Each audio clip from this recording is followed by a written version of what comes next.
Hi మిత్రులారా, మనము ఈరోజు మ్యాచ్ 10 గురించి డిస్కస్ చేద్దాం. మ్యాచ్ 10లో వచ్చేసి మన DC versus SRH. So match details.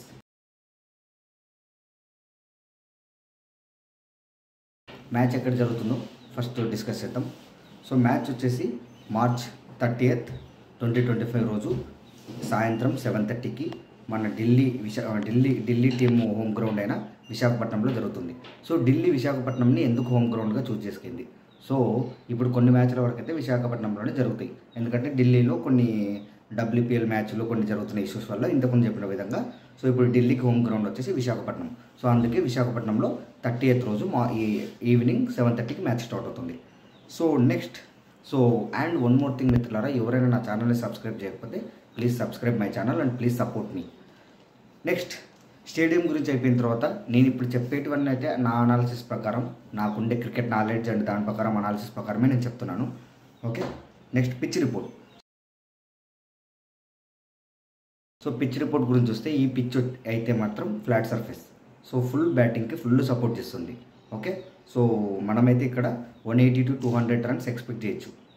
Okay, already last match DC versus LSG జరిగినప్పుడు ఎంత అద్భుతంగా రన్స్ వచ్చాయో మీకే చూడాలి ఇంతకు చూసిన మ్యాచ్ని బట్టి. సో నాకు తెలిసి అయితే ఈ పిచ్లో మంచిగానే బ్యాటింగ్ ఉంటుంది, స్కోర్ మంచిగా చూడగలుగుతాం మనం. నెక్స్ట్ వచ్చేసి స్పిన్. ఇక్కడ వచ్చేసి కంపేర్ టు ఫాస్ట్ బౌలర్స్ కన్నా స్పిన్నర్స్కి సూపర్గా అనుకూలిస్తుంది. సో సెకండ్ ఇన్నింగ్స్లో స్పిన్నర్స్కి చాలా అద్భుతంగా అనుకూలిస్తుంది. సో అందుకే స్పిన్నర్స్కి స్పిన్నర్స్ చాలా ఇంపాక్ట్ పడవచ్చు ఈ మ్యాచ్లో. ఓకే, ఇంపార్టెంట్ కూడా అవుతారు. నెక్స్ట్ డ్యూ ఫ్యాక్టర్ గురించి మాట్లాడుతాం మిత్రులారా. డ్యూ ఫ్యాక్టర్ ఉంటుంది. డ్యూ ఫ్యాక్టర్ ఎందుకు ఉంటుందంటే ఆబ్వియస్లీ ఉంటుంది. ఈవినింగ్ మ్యాచెస్ కాబట్టి డ్యూ ఫ్యాక్టర్ ఖచ్చితంగా ఉంటుంది. సో ఉన్నా కూడా ఇప్పుడు BCCI కొత్త రూల్ ప్రకారం 11th ఓవర్ తర్వాత కెప్టెన్కి అది డ్యూ అనిపించిందంటే ఏం పేరు చెప్తే 2 బాల్లు ట్రై చేయమంటాడు. 2 బాల్ తర్వాత కూడా డ్యూ ఉందంటే కొత్త బాల్ ఇస్తారు. సో రెండో సెకండ్ కొత్త బాల్ కూడా ఇస్తారు కాబట్టి కొంచెం అయితే ఇబ్బంది లేదు. బట్ ఉన్న రివ్యూ ప్రకారం అయితే డ్యూ అయితే ఉంది సెకండ్ ఇన్నింగ్స్కి, బట్ కొంచెం యూజ్ఫుల్ ఆ బాల్ కొత్త బాల్ వల్ల, కొత్త రూల్ వల్ల. ఓకే, టాస్ గురించి మాట్లాడదాం. టాస్ నా ప్రిడిక్షన్ ప్రకారం అయితే ఇక్కడ టాస్ గెలిస్తే మటుకు ఫస్ట్ బ్యాటింగ్కి వెళ్ళడం చాలా ఉత్తమం. ఎందుకంటే ఇక్కడ అన్ని రికార్డ్స్ అలాగే ఉన్నాయి. సో ఫస్ట్ బ్యాటింగ్ చేసిన వల్లే ఎక్కువ గెలిచిన ఛాన్సెస్ ఉన్నాయి. సో ఇక్కడ 18 మ్యాచెస్ చూస్తే ఫస్ట్ బ్యాటింగ్ చేసిన వాళ్ళు వచ్చేసి 8 సార్లు గెలిచారు. సెకండ్ బ్యాటింగ్ గెలిచిన వాళ్ళు 10 సార్లు గెలిచారు. యావరేజ్ ఫస్ట్ ఇన్నింగ్ స్కోర్ వచ్చేసి 170, యావరేజ్ సెకండ్ ఇన్నింగ్ స్కోర్ వచ్చేసి 160. సో నెక్స్ట్ మనం ప్లేయింగ్ లెవెన్ల గురించి మాట్లాడదాం. ఫస్ట్ ప్లేయింగ్ లెవెన్ ఫర్ DCలో ఏమైనా చేంజెస్ ఉంటాయా? ఆబ్వియస్లీ ఉంటాయి. 2 చేంజెస్ ఖచ్చితంగా జరిగే ఛాన్స్ ఉంది. ఒకటి వచ్చేసి KL రాహుల్, రెండోది వచ్చేసి మన నటరాజన్ రావచ్చు మ్యాచ్లకి. KL రాహుల్ ఫస్ట్ మ్యాచ్లో ఎందుకు అవైలబుల్ లేడంటే ఫస్ట్ మ్యాచ్ జరిగేటప్పుడు అతనికి కూతురు పుట్టింది, అందుకే అతను అవైలబుల్లో లేడు. ఓకే, సో ఇప్పుడు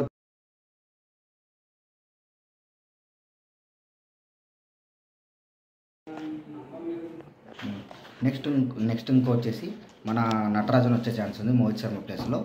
సో నాకు తెలిసి 2 చేంజెస్ జరగవచ్చు. మనం ఇప్పుడు డీటెయిల్గా మాట్లాడదాం. Jake Fraser McGurk, Faf du Plessis కెప్టెన్గా ఓపెనింగ్కి రావచ్చు.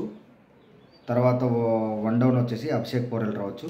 తర్వాత 4th వచ్చేసి KL రాహుల్, 5 వచ్చి అక్షర్ పటేల్, 6 వచ్చేసి ట్రిస్టన్ స్టబ్స్, 7 వచ్చేసి విప్రాజ్ నిగమ్, 8 వచ్చేసి మిచెల్ స్టార్క్, 9 వచ్చేసి కుల్దీప్ యాదవ్, 10 వచ్చేసి నటరాజన్, 11th వచ్చేసి ముఖేష్ శర్మ రావచ్చు.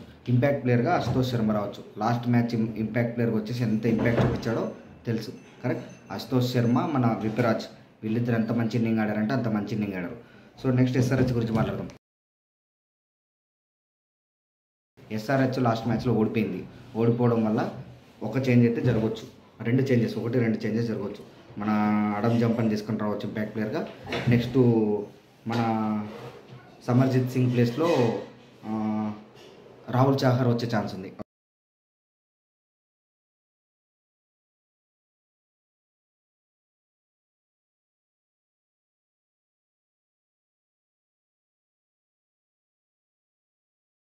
ఓకే, సో ఫస్ట్ ఓపెనర్స్ వచ్చేసి Abhishek Sharma, Travis head.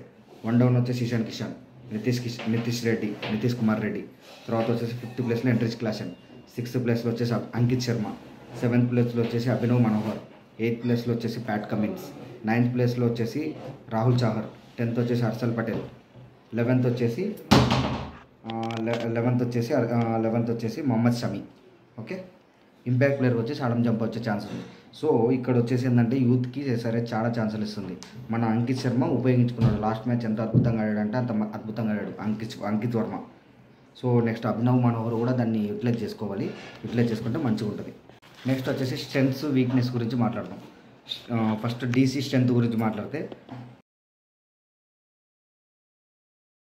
DC స్ట్రెంత్ల గురించి మాట్లాడితే వీళ్ళ స్పిన్ అటాక్ ఎందుకు మంచిగా ఉందని చెప్తున్నానంటే అక్షర్ పటేల్, కుల్దీప్ యాదవ్ బెస్ట్ స్పిన్నర్స్ ఉన్నారు. ఇప్పుడు వాళ్ళు ఇండియాలోనే బెస్ట్ స్పిన్నర్స్గా యాక్ట్ చేస్తున్నారు. సో నెక్స్ట్ వచ్చేసి వీళ్ళ ఓపెనింగ్ జోడి సూపర్గా ఉంది, మంచి హిట్టింగ్ చేసేవారు. సో నెక్స్ట్ వచ్చేసి వీళ్ళ మెయిన్ వీక్నెస్ ఏంటంటే హార్డ్ హిట్టర్స్ లేరు వీళ్ళ టీంలో. తర్వాత వచ్చేసి ఇంజురీస్ ఎక్కువ ఉన్నాయి. వీళ్ళ మెయిన్ వీక్నెస్ వచ్చేసి వీళ్ళ టీంలో ఇంజురీస్ ఎక్కువ ఉన్నాయి. తర్వాత ఎస్ఆర్హెచ్ స్ట్రెంత్లు వీక్నెస్ల గురించి మాట్లాడుతాం. ఎస్ఆర్హెచ్ స్ట్రెంత్లు ఏంటంటే ఫస్ట్ ఇన్నింగ్ బ్యాటింగ్ చేయడం వీళ్ళ స్ట్రెంత్. సో వీళ్ళు ఏంటంటే ఏం ప్రెజర్ లేకుండా పిచ్చ కొట్టేస్తారు. సో నెక్స్ట్ సెకండ్ వచ్చేసి వీళ్ళు బ్యాటింగ్ స్ట్రెంత్ వచ్చేసి వీళ్ళ స్ట్రెంత్. థర్డ్ వచ్చేసి వీళ్ళ దాంట్లో పవర్ హిట్టర్స్ ఉన్నారు, సూపర్ పవర్ హిట్టర్స్ ఉన్నారు. సో వీక్నెస్ వచ్చేసి వీళ్ళు సెకండ్ ఇన్నింగ్ సరిగా ఆడలేకపోవడం. తర్వాత వీళ్ళ టీంలో స్పిన్నర్స్ అంత మంచిగా లేకపోవడం. తర్వాత హెడ్ టు హెడ్ చూద్దాం. హెడ్ టు హెడ్ గురించి డిస్కస్ చేస్తే 24 మ్యాచెస్ గెలిస్తే డీసీ 11 గెలిచింది, ఎస్ఆర్హెచ్ 13 గెలిచింది. సో ఈ విధంగా చూసుకుంటే ఎస్ఆర్హెచ్ అయితే పై చేయింది. ఈ విశాఖపట్నంలో అయితే ఒక మ్యాచ్ జరిగితే మన డీసీ గెలిచింది, ఎస్ఆర్హెచ్ అయితే ఒక మ్యాచ్ కూడా గెలవలేదు. సో నెక్స్ట్ ఇది అయిపోయిన తర్వాత మనం బ్యాటిల్స్ గురించి మాట్లాడదాం. బ్యాటిల్స్ గురించి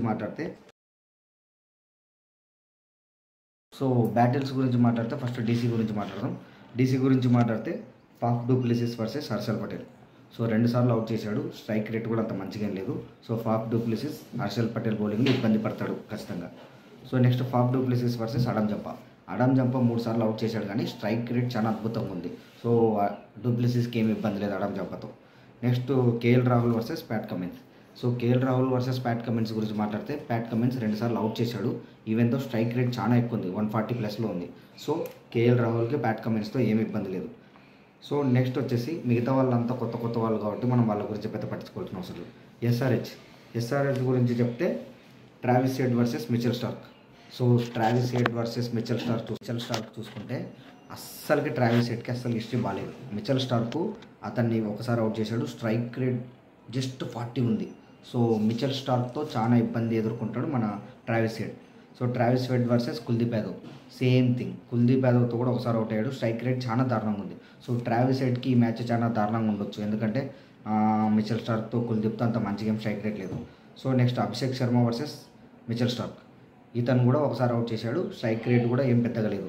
సో బేసికల్ ఏంటంటే ఈ మ్యాచ్లో మిచెల్ స్టార్క్ చాలా అద్భుతంగా ఉంది రికార్డ్స్. తర్వాత వచ్చేసి అభిషేక్ శర్మ వర్సెస్ కుల్దీప్ యాదవ్. అది చేస్తే 2 సార్లు అవుట్ చేశాడు, స్ట్రైక్ రేట్ కూడా అంత మంచిగా ఏం లేదు. సో కుల్దీప్ యాదవ్ కూడా ఇంపాక్ట్ అయ్యే ఛాన్స్ ఎక్కువ ఉంది. Ishan Kishan versus Delhi spinners. 3 సార్లు అవుట్ చేశారు కానీ అతనికి స్ట్రైక్ రేట్ చాలా అద్భుతంగా ఉంది. సో ఇప్పుడు ఇషాన్ కిషన్ ఒక్కడే వాళ్ళ స్పిన్నర్ని అటాక్ చేయగలుగుతాడు ఈ సన్ రైజర్స్లో, మిగతా వాళ్ళందరూ కష్టం. సో నెక్స్ట్ గేమ్ చేంజర్స్ గురించి మాట్లాడితే డీసీలో వచ్చేసి మన జేక్ ఫ్రెజర్ మనక్, కేఎల్ రాహుల్, మిచెల్ స్టార్క్ అయ్యే ఛాన్స్ ఉంది. నెక్స్ట్ ఎస్ఆర్హెచ్లో మాట్లాడితే Heinrich Klaasen, Ishan Kishan, Pat Cummins. So వీళ్ళు ముగ్గురు అయ్యే ఛాన్స్ ఉంది. సో నెక్స్ట్ ఫైనల్గా వచ్చేసి మ్యాచ్ ప్రిడిక్షన్ గురించి మాట్లాడదాం. మ్యాచ్ ప్రిడిక్షన్ గురించి మాట్లాడితే ఇది డీసీ హోమ్ గ్రౌండ్ అయి ఉండొచ్చు. ఈవెన్తో నా ప్రిడిక్షన్ ప్రకారం అయితే మాత్రం ఎస్ఆర్హెచ్కి చాలా ఛాన్సెస్ ఉన్నాయి. ఎందుకు ఎస్ఆర్హెచ్కి ఛాన్సెస్ ఉన్నాయంటే వాళ్ళకన్నా ఫస్ట్ బ్యాటింగ్ ఇచ్చారంటే మాత్రం వీళ్ళు చాలా కష్టం మన డీసీకి. సో వాళ్ళు పవర్ హిట్టింగ్ వేసి 200, 250, 300 దగ్గర కూడా కొడుతున్నారు. సో వాళ్ళని ఎంత బాగా కంట్రోల్ చేయగలిగితే ఛాన్సెస్ ఉన్నాయి డీసీకి. కానీ వాళ్ళ బ్యాటింగ్ని కంట్రోల్ చేయకపోతే మాత్రం ఎస్ఆర్హెచ్ని ఆపడం డీసీ వల్ల అవ్వదు. సో నా మెయిన్ ప్రిడిక్షన్ ప్రకారం అయితే ఎస్ఆర్హెచ్ఏ గెలుస్తుంది. సో ఎవరైనా నా ఛానల్ సబ్స్క్రైబ్ చేయకపోతే please subscribe my channel. Thank you friends, bye.